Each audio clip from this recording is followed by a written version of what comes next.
ह्या पेपर फुटीवर देखील यासाठी चौकशीची मागणी करत आहोत. कशा प्रकारे ज्यांनी पेपर फोडले जे अधिकारी आहेत त्यांना पहिले कडक कारवाई केली पाहिजे. हे का होतंय हा महत्वाचा पार्ट आहे. ह्या सगळ्या तरुणांवर संतोष आहे. हे सरकार भ्रष्टाचारात बुडलेले आणि ह्याच्यामध्ये आज शेतकरी असं आहे, मराठा समाज असं आहे, ओबीसी समाज आहे, धनगर समाज आहे, शेतकरी आहेत, तरुण आहे, विद्यार्थी आहेत. ह्या सरकारने तरुणांना आणि सर्वांना या जनतेला रस्त्यावर आणण्याचं काम केलं. येणारा काळ यांना रस्त्यावर आणल्याशिवाय राहणार नाही. कारण खोटं बोलणं आणि रेटून बोलणं आणि संपूर्ण बजेट आजचं बघितलं असेल तर हे पायाभूत सुविधेला वापरताना हे यांच्या सोयीने यांच्या खिशात निवडणुकीला कसा पैसा उपयोगाला येईल त्या पद्धतीचा आता अंदाजपत्रक आहे. आणि हा येणारा काळ हा हुकुमशाहीकडे जाण्याला दिसतोय.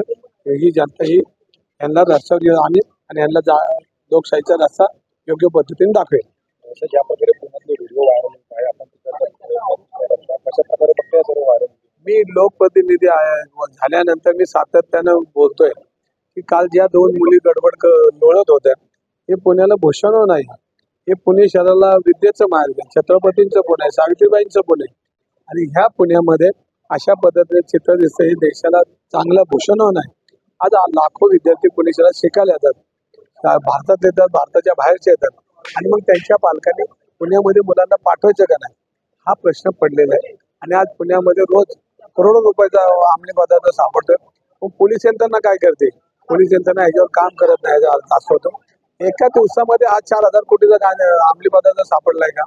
त्याला वर्षानुवर्षे कारखाने चालू आहेत. त्या कारखान्याला पहिल्यांदा प्रशासनाने नोटिसा दिल्या होत्या तरी हा चालू होता. मग पोलीस काय करतात? गुप्तचर यंत्रणा काय करते? पोलिसांची ज्या साईडच्या यंत्रणा त्या काय करतात? आणि फडणवीस साहेब त्यांना 25 लाखाचं बक्षीस देतात. आपण झाकायचं काम चाललेलं आहे. उद्याही दुसऱ्या दिवशी व्यथा टेकून मुली सापडत ह्या अंमली पदार्थ मिळतोय.